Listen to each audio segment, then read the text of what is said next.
Ditemui di Terminal 2F Bandara Internasional Soekarno-Hatta, Tangerang, Banten, Jumat siang, Egy Sujana menyampaikan sejumlah poin penting terkait pertemuannya dengan Joko Widodo beberapa hari lalu. Menurut Egy, penetapan dirinya sebagai tersangka dinilai tidak sesuai prosedur hukum. Ia menyebut dirinya melindungi undang-undang advokat dan tidak pernah menjalani pemeriksaan sebelum ditetapkan sebagai tersangka. Dalam pertemuannya dengan Jokowi, Egy mengaku mengajukan penyelesaian melalui restoratif justice yang harus dilakukan berdasarkan kesepakatan bersama. Egy juga menampik tegas anggapan bahwa dirinya datang untuk meminta maaf dan menyebut tidak pernah ada pembicaraan terkait hal tersebut. Yang bagus, Pak Jokowi akhlaknya bagus. Dia terima kita dengan baik, padahal dia merasa yang difitnahin. Itu akhlak saya merasa Jokowi Widodo. Pemirsa, Jaksa Penuntut Umum kembali menegaskan bahwa terdakwa Keri Adrianto Riza telah merugikan keuangan negara sebesar 2,9 triliun rupiah dalam kasus korupsi pengelolaan minyak mentah. Namun terdakwa membantah adanya kerugian negara dalam penyewaan terminal BBM Pertamina.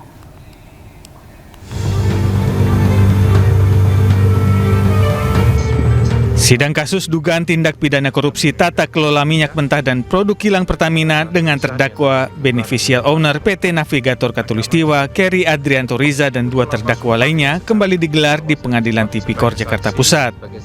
Sidang menghadirkan 4 orang saksi dari Jaksa Penuntut Umum. Jaksa Penuntut Umum menilai kerjasama antara PT Orbit Terminal Merak dengan PT Pertamina dalam hal penyewaan tangki seharusnya tidak diperlukan. Hal ini karena Pertamina masih memiliki terminal BBM di beberapa lokasi lain. Sebetulnya Pertamina tidak memerlukan TBB Merak ini, karena masih terdapat tangki-tangki yang memiliki kapasitas yang sama bahkan lebih besar. Ada di Tanjung Gerem, ada di tempat yang lain. Sementara itu, terdakwa Keri Adrianto Riza membantah jika dirinya dianggap merugikan negara senilai 2,9 triliun rupiah seperti dakwaan Jaksa Penuntut Umum.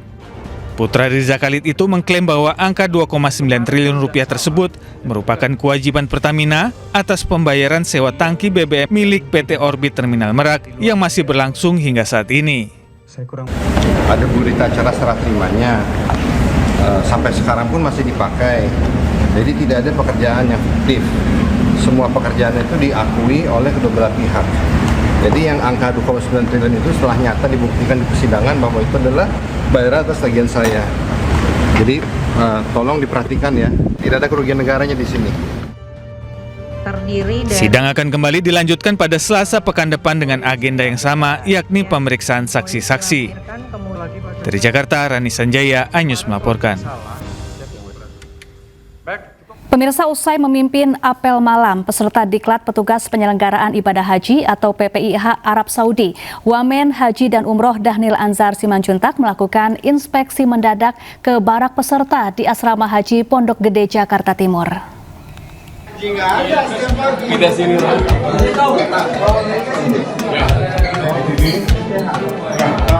Selain memantau asrama yang ditempati peserta diklat, Wakil Menteri Haji dan Umroh Dhanil Anzar Simanjuntak juga memastikan kelayakan asrama yang nantinya akan digunakan oleh calon jemaah haji. Oleh karena itu, Dhanil memastikan dan memberikan catatan apa saja yang harus diperbaiki. Untuk asrama yang dinilai tidak layak dan mengganggu kenyamanan jemaah haji, Dhanil memerintahkan pejabat terkait untuk tidak menggunakannya sebelum diperbaiki. PR kami itu adalah setelah pemindahan aset dari Kementerian Agama ke Kementerian Haji dan Umroh, itu adalah memperbaiki semua fasilitas haji. Oleh sebab itu kami sih berharap nanti dana haji misalnya yang dikelola oleh BPKH, dana kemaslahatan, kemudian bank penerima setoran misalnya CSR-nya itu bisa dialihkan ke fasilitas perhajian.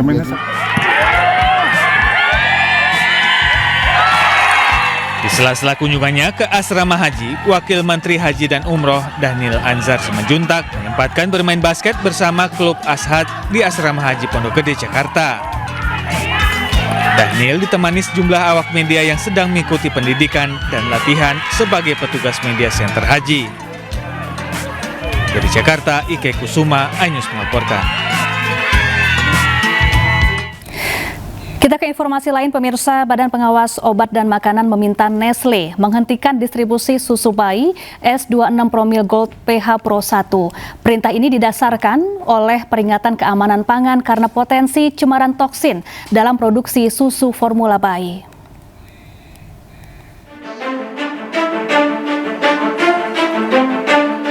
Badan Pengawas Obat dan Makanan meminta PT Nestle Indonesia menghentikan sementara distribusi dan impor produk susu formula S26 Promil Gold PH Pro 1. Hal ini dilakukan BPOM merespon peringatan keamanan pangan menyusul dugaan kontaminasi toksin Cerealite pada sejumlah produk Nestle yang diproduksi di pabrik Konolfingen, Swiss. Dari hasil penelusuran BPOM, terdapat 2 batch produk yang diimpor ke Indonesia dari Swiss yang berpotensi terdampak, yakni S26 Promil Gold PH Pro 1 untuk bayi 0 hingga 6 bulan dengan nomor batch 515300017C2 dan 515400017A1. BPOM pun telah melakukan uji sampel terhadap 2 batch produk susu formula bayi tersebut, namun hasilnya tidak terdeteksi mengandung toksin Cerealite. Dan tapi kita lakukan uji sampel, uji surveillance. Ternyata memang walaupun batch itu setelah dikirim bahkan ada yang didistribusikan sudah, tetapi setelah kita cek memang hasilnya masih di bawah ambang batas yang bisa menyebabkan masalah, iya kan, 0,02. Nah, dengan rendahnya itu maka kita untuk kehati-hatian, Badan POM sudah meminta supaya produk tersebut spesifik yang untuk 0 sampai 6 bulan itu ditarik. Sementara itu, dalam laman Instagramnya, Nestle Indonesia menegaskan bahwa fasilitas produksi di Indonesia tidak terdampak oleh isu ini dan seluruh produk yang diproduksi di Indonesia tetap aman dikonsumsi. Nestle Indonesia telah menghentikan distribusi dan menghentikan sementara impor produk terdampak tersebut.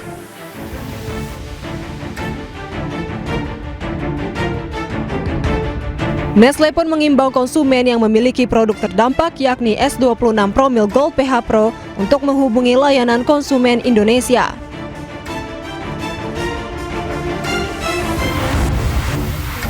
BPOM menyebut toksin Cerealite bersifat tahan panas alias tidak dapat dimusnahkan melalui proses penyeduhan dengan air mendidih maupun pemasakan biasa.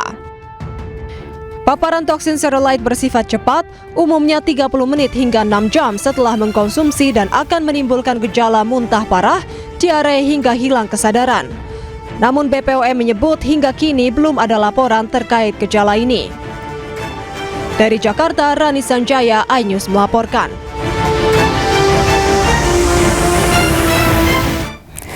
Pemirsa, 2 anak yang jadi korban terakhir keracunan MBG yang menimpa ratusan pelajar di Kabupaten Grobogan masih menjalani perawatan. Wakil Badan Gizi Nasional pun mengunjungi dan memberi semangat untuk kedua pelajar.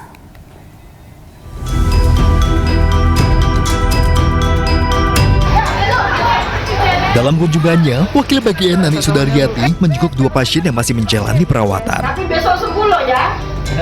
Janji. Ya. Mereka adalah seorang siswi sekolah dasar asal Ngeroto dan seorang siswa SMK Miftahul Huda Ngeroto. Di hadapan para korban, Nani berusaha menenangkan suasana, menanyakan kondisi kesehatan hingga menjanjikan hadiah.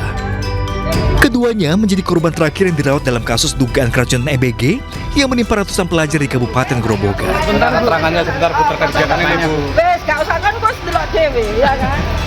Namun sayang, usai lakukan kunjungan, Nani Sudaryati menghindar dari pertanyaan awak media dan segera meninggalkan rumah sakit. Wakil Bupati Grobogan Sugeng Persetu yang turut mendampingi pun menjelaskan penyebab dugaan keracunan.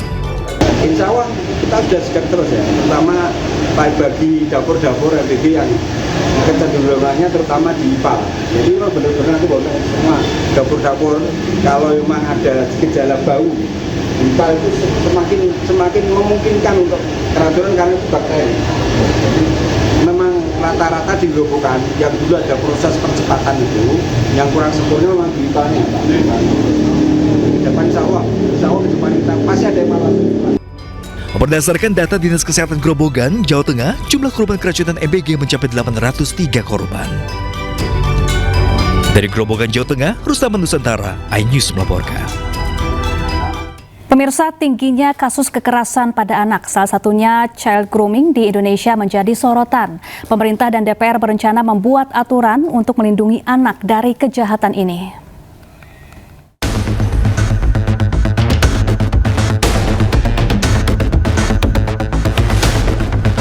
Aktris dan penyanyi Aureli Moremans membuka tabir gelap masa lalunya dengan mengeluarkan buku berjudul Broken Strings. Dalam buku ini, Aureli menceritakan saat ia terjerat hubungan manipulatif atau child grooming ketika berumur 15 tahun. Pemerintah dan DPR tak tinggal diam. DPR pun berencana menggelar rapat untuk membahas kasus child grooming. Kasus yang sedang ramai di media sosial adalah child grooming. Ya, child grooming ini adalah sesuatu yang dalam tanda kutip tabu bagi Indonesia selama ini. Child grooming ini bukan tindak pidana yang berdiri sendiri, melainkan modus operandi. Prosesnya sistematis ketika pelaku atau groomer membangun kedekatan emosional, kepercayaan dan ketergantungan pada anak atau remaja. Tujuan akhir adalah kekerasan atau eksploitasi seksual. Maaf pimpinan, saya agak emosional ya, karena ini bisa terjadi loh pada anak-anak kita begitu, atau pada masa depan ketika kita diam. Jadi sebetulnya kasusnya banyak di Indonesia. Untung ada anak ini yang berani ngomong loh. Sementara itu, psikolog klinis forensik Cassandra Putranto mengingatkan agar akses media sosial untuk anak dibatasi. Karena banyak pelaku yang melancarkan modusnya melalui media sosial. Memang akses anak terhadap media sosial harus dibatasi. Nah, media sosial ini sangat banyak. Ternyata semakin lama pun semakin canggih. Mereka bisa masuk dari game, dari belanja, platform belanja. Mereka bisa masuk dari platform komunikasi, apapun. Dan biasanya mereka akan mulai berkenalan dengan pujian-pujian, lalu kemudian memastikan bahwa korban ini lengah atau minimal punya kelemahan di dalam pengawasan orang tua, lalu kemudian bisa dijerat dengan mendorong masuk ke platform berikutnya. Dan ini memang modus yang paling utama. Child grooming hanyalah sebagian dari gunung es masalah kekerasan yang menimpa anak Indonesia. KPAI mencatat sepanjang 2025 ada 2031 kasus pelanggaran hak anak. Korbannya didominasi perempuan. Berdasarkan catatan KPAI, korban paling banyak mengalami kekerasan seksual. Tak hanya itu, mereka juga mengalami kekerasan fisik dan psikis. Bahkan tak sedikit yang juga mengalami kekerasan digital. Pemerintah pun meminta warga untuk melapor ke Sapa 129 atau WhatsApp 0811 129 129 jika mengalami kekerasan pada anak dan perempuan. Tim Liputan iNews melaporkan. Pemirsa, Puspadaya Perindo berhasil mengawal kasus kekerasan seksual terhadap anak di Jakarta Timur hingga tuntas. Majelis Hakim Pengadilan Negeri Jakarta Timur memutuskan bahwa terdakwa Muhammad Aska Fadilah terbukti secara sah dan meyakinkan bersalah dan dijatuhi hukuman penjara 8 tahun 6 bulan serta denda 1 miliar rupiah. Puspadaya Perindo selaku kuasa hukum korban bersyukur Majelis Hakim Pengadilan Negeri Jakarta Timur menjatuhi hukuman terhadap terdakwa Muhammad Aska Fadilah dengan hukuman penjara 8 tahun 6 bulan serta denda 1 miliar rupiah. Tim kuasa hukum korban sebut korban mengalami trauma yang sangat berat hingga memutuskan untuk putus sekolah dan juga pindah kediaman. Puspadaya Perindo juga akan fokus pemulihan korban hingga korban bisa kembali ke masyarakat. Dan akibat dari peristiwa ini, korban sekarang tidak bersekolah lagi, sudah putus sekolah sampai sesuai dengan yang disebutkan oleh majelis hakim tadi. Dan ini adalah perbuatan yang sangat meresahkan, kemudian merugikan anak sendiri, yaitu putus sekolah, kemudian juga dia mengalami trauma. Kami akan berkoordinasi dengan lembaga-lembaga psikologis yang sudah juga ditunjuk dan selama ini juga mendampingi untuk melakukan pemulihan trauma, dan juga kita akan mendorong korban untuk bisa kembali ke masyarakat, berdaya lagi, kemudian misalnya sekolah lagi, dan juga bekerja sehingga juga jadi berdaya kembali. Saya Partai Perindo ini terus berkomitmen untuk memberikan pendampingan hukum bagi korban kekerasan seksual dan memastikan memberikan pendampingan hingga persidangan selesai. Dari Jakarta, Selena Yahya, Andri Setiawan, iNews melaporkan.